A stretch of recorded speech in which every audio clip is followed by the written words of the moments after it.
really cool, fun sound.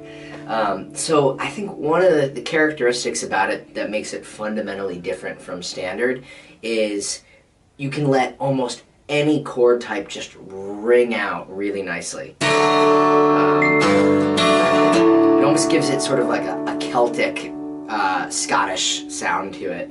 And, you know, one of the things you have to keep in mind that's going to happen when you go to another tuning is it's a little bit like temporarily speaking another language. You have to realize that all the chord shapes you know, a lot of the patterns you might have learned for scales aren't going to sound exactly the same as they do in standard, but that's okay. That's part of the fun of changing to another tuning is you're going to discover all these new shapes, and the shapes you already know will give you a very different sound than you're used to. So one of the places I like to start when I go to a tuning I'm not super familiar with is I actually purposely start with some chord shapes that I am used to. So for example, if we were going with bar chords, this would be a G major chord in standard, but that's a very different sound in open D. And so I can use that as a starting point and know,